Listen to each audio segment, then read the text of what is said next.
नमस्कार, दिल्ली न्यूज में आपका बहुत बहुत स्वागत है। चलिए देखते हैं आज की 25 फटाफट काम की और महत्वपूर्ण बड़ी खबरों को। पर इससे पहले वीडियो को लाइक करना बिल्कुल न भूलें। 3 दिवसीय हर घर तिरंगा देशभक्ति फिल्म महोत्सव का देश भर में शुभारंभ। पूरे देश में सोमवार को हर घर तिरंगा देशभक्ति फिल्म महोत्सव का भव्य शुभारंभ हुआ। ये 3 दिवसीय महोत्सव सूचना और प्रसारण मंत्रालय के तत्वावधान में राष्ट्रीय फिल्म विकास निगम के द्वारा आयोजित किया जा रहा है। इसका उद्देश्य भारत की स्वतंत्रता, एकता और बलिदान की प्रेरणादायक कहानियों को सिनेमा के माध्यम से जनता तक पहुंचाना है। दिल्ली को बनाएंगे फिल्म उद्योग का केंद्र, पॉलिसी लाकर देंगे कई सहूलियत। राजधानी दिल्ली को फिल्मी हब बनाने के लिए दिल्ली सरकार बेहद गंभीर है। दिल्ली को अंतर्राष्ट्रीय शूटिंग स्थल बनाने के लिए फिल्म पॉलिसी तैयार की जा रही है। फिल्म शूटिंग के आवेदनों को जल्द सिंगल विंडो सिस्टम से अनुमति दी जाएगी। गुरुग्राम टू दिल्ली जाना होगा आसान, वजीरपुर से द्वारका एक्सप्रेसवे का कनेक्टिंग रोड खुलेगा अगले महीने। गुरुग्राम में NH 352 WA पर वजीरपुर गांव से द्वारका एक्सप्रेसवे को जोड़ रही सड़क को सितंबर महीने में यातायात के लिए खोल दिया जाएगा। सड़क के इस हिस्से में आ रही अधिकांश अड़चनों को दूर किया जाएगा। भारतीय राष्ट्रीय राजमार्ग प्राधिकरण का दावा है कि करीब 43 किलोमीटर लंबे इस पूरे नेशनल हाईवे को 31 दिसंबर तक यातायात के लिए खोल दिया जाएगा। डिसिल्टिंग के भ्रष्टाचार को छिपा रही बीजेपी, आप नेता सौरभ भारद्वाज ने दिया RTI का हवाला। भारद्वाज ने कहा कि लगभग 15 दिन पहले उन्होंने अपने नाम से RTI दाखिल कर पूछ लिया कि मुख्य सचिव नरेश कुमार को डिसिल्टिंग की थर्ड पार्टी ऑडिट के लिए दिए गए निर्देशों पर क्या कार्रवाई हुई। भारद्वाज ने यह आरोप लगाया कि RTI पर मुख्य सचिव के कार्यालय ने 29 जुलाई 2025 को जवाब दिया कि संबंधित पत्र कभी मिला ही नहीं। आवारा कुत्तों पर लगेंगे 15,000 करोड़, क्या दिल्ली के पास हैं? मेनका गांधी ने दागे सवाल। पशु अधिकार कार्यकर्ता और पूर्व केंद्रीय मंत्री मेनका गांधी ने सोमवार को दिल्ली NCR में आवारा कुत्तों पर सुप्रीम कोर्ट के आदेश की कड़ी आलोचना की है और इसे अव्यावहारिक और क्षेत्र के पारिस्थितिकी संतुलन के लिए हानिकारक करार दिया। मेनका गांधी ने चेतावनी दी कि इससे लोगों में भारी विरोध हो सकता है। जीपे, फोन पे, पेटीएम यूजर्स के लिए अगस्त से बदल रहे नियम। National payments corporation of India ने नए नियमों के तहत खासकर यूजर्स के अकाउंट बैलेंस चेक करने और अकाउंट लिंक देखने पर सीमाएं लगाई हैं ताकि बार बार सर्वर पर लोड ना बढ़े और सिस्टम आउटेज से बचा जा सके। सबसे बड़ा बदलाव यह है कि अब यूजर्स दिन भर में केवल 50 बार ही UPI ऐप से अपने बैंक अकाउंट का बैलेंस चेक कर पाएंगे। दिल्ली CM का ऐलान, आवारा कुत्तों पर सुप्रीम कोर्ट के आदेश को करेंगे लागू। दिल्ली के CM रेखा गुप्ता ने ऐलान किया कि राष्ट्रीय राजधानी में आवारा कुत्तों की समस्या के समाधान हेतु उनकी सरकार जल्दी ही एक नीति बनाएगी। उन्होंने ये भी घोषणा की कि वे राष्ट्रीय राजधानी में सुप्रीम कोर्ट के आदेश को सिलसिलेवार तरीके से लागू किया जाएगा। दिल्ली में लगाई गई मां यमुना की 10 फीट ऊंची प्रतिमा, LG ने किया अनावरण। उपराज्यपाल VK सक्सेना ने सोमवार को उत्तरी दिल्ली के निगम बोध घाट के पास नदी किनारे मां यमुना की 10 फुट ऊंची प्रतिमा का अनावरण किया। नई स्थापित प्रतिमा 7 फुट ऊंचे चबूतरे पर रखी गई। मूर्ति देखने पर पता चलता है कि नदी की देवी को एक शांत भाव के साथ दिखाया गया है जो कछुए पर बैठी हैं और एक कलश पकड़े हैं जो जीवन, उर्वरता और प्रचुरता का प्रतिनिधित्व करता है। पूर्व TMC नेता था, नोएडा में फेक पुलिस स्टेशन का मास्टरमाइंड, बंगाल में भी एक्टिव था गैंग। नोएडा में पुलिस ने हाल ही में फर्जी पुलिस स्टेशन का भांडाफोड़ किया था। ये फर्जी police station international police and crime investigation bureau के नाम से सेक्टर 70 में चलाया जा रहा था। पुलिस ने इसका भांडाफोड़ करते हुए 6 लोगों को गिरफ्तार किया। फिर बैरिकेडिंग फांद गए अखिलेश यादव। लखनऊ के बाद दिल्ली में सपा अध्यक्ष के जोश का वीडियो वायरल। समाजवादी पार्टी के अध्यक्ष अखिलेश यादव एक बार फिर से बैरिकेडिंग फांद गए। लखनऊ में JPNIC का गेट फांदने के बाद अब दिल्ली में चुनाव आयोग की तरफ जाते समय रोकने पर अखिलेश ने बैरिकेडिंग फांदी।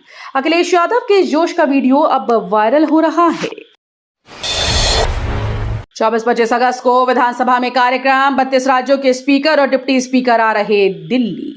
विधानसभा अध्यक्ष विजेंद्र गुप्ता ने प्रेस कॉन्फ्रेंस में कहा कि 24-25 अगस्त को विधानसभा परिसर में भारत के पहले निर्वाचित अध्यक्ष वीर विट्ठल भाई पटेल के निर्वाचन के 100 साल पूरे होने पर 32 राज्यों के स्पीकर, डिप्टी स्पीकर दिल्ली आ रहे हैं। हथिनीकुंड बैराज से 12,000 क्यूसेक पानी छोड़ा, खतरे के निशान पर यमुना का जलस्तर खतरे के निशान के करीब पहुंचने से प्रशासन हाई अलर्ट पर है। लोहे के पुल पर जलस्तर 204.12 मीटर दर्ज किया गया, जो चेतावनी स्तर 204.50 मीटर से थोड़ा नीचे रहा। यह खतरे के निशान 205.33 मीटर से अभी कम है। नई दिल्ली में पीएम मोदी ने किया नए फ्लैट्स का उद्घाटन, सांसदों को दिया तोहफा। प्रधानमंत्री नरेंद्र मोदी सोमवार को नई दिल्ली में बाबा खड़क सिंह मार्ग पर बने 184 नए टाइप 7 बहुमंजिला फ्लैट्स का उद्घाटन करेंगे। उद्घाटन कार्यक्रम सुबह 10 बजे हुआ। इस दौरान पीएम मोदी ने सिंदूर का पौधा भी लगाया। ये परिसर सांसदों की जरूरतों को ध्यान में रखकर बनाया गया है। एशियन अंडर 22 बॉक्सिंग चैंपियनशिप महिलाओं के 80+ किलोग्राम वर्ग में रितिका की गोल्ड मेडल ने बैंकॉक में हुई एशियन अंडर 19 और अंडर 22 बॉक्सिंग चैंपियनशिप 2025 में भारत के अभियान का शानदार समापन किया, जहां टीम ने दोनों आयु वर्गों में कुल 27 मेडल जीते। 10 दिनों तक चले इस संयुक्त टूर्नामेंट में महाद्वीप के सर्वश्रेष्ठ युवा मुक्केबाजों ने हिस्सा लिया। चोरी की BMW बाइक से करते थे स्नैचिंग, 200 सीसीटीवी की फुटेज देख पुलिस ने पहचाना। दिल्ली पुलिस ने 2 शातिर अपराधियों को गिरफ्तार किया। दोनों चोरी की BMW बाइक से स्नैचिंग और अन्य घटनाओं को अंजाम देते थे। पुलिस ने 200 सीसीटीवी की फुटेज देखने के बाद दोनों को तीमारपुर से धर दबोचा। एक पर 7 तो दूसरे पर 12 मामले दर्ज हैं। दिल्ली पुलिस ने नीतू दाबोदिया गैंग के शार्प शूटर को दबोचा। दिल्ली पुलिस क्राइम ब्रांच ने कुख्यात नीतू दाबोदिया गैंग के एक शार्प शूटर को गिरफ्तार किया। आरोपी के पास से इटली में बनी एक अत्याधुनिक अर्ध संचालित पिस्तौल और जिंदा कारतूस बरामद किए गए। आरोपी की पहचान देवव्रत उर्फ मोहला के रूप में हुई। वो दिल्ली के माजरा डबास का निवासी बताया जाता है।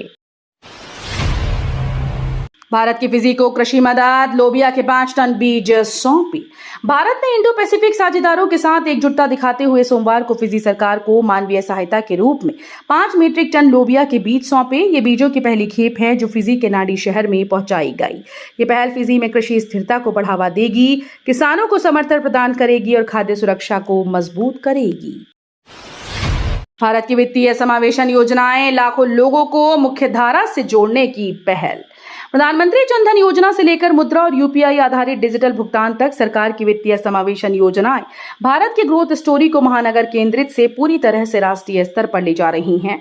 प्रधानमंत्री नरेंद्र मोदी के अनुसार आर्थिक विकास केवल कुछ शहरों और कुछ नागरिकों तक ही सीमित नहीं रह सकता। विकास ऑलराउंड और ऑल इंक्लूसिव होना चाहिए। पीएम मोदी ने यूक्रेन के राष्ट्रपति जेलेंस्की से की बात, रूस से युद्ध पर शांतिपूर्ण समाधान का आश्वासन।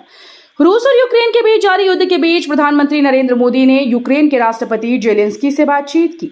इस दौरान यूक्रेनी राष्ट्रपति ने अपने देश के हालात के बारे में चर्चा की। प्रधानमंत्री नरेंद्र मोदी ने उन्हें आश्वस्त किया कि भारत संघर्ष के शांतिपूर्ण समाधान का पक्षधर है। आईसीआईसीआई बैंक के 50,000 मिनिमम बैलेंस रखने पर आरबीआई गवर्नर संजय मल्होत्रा का आया बयान।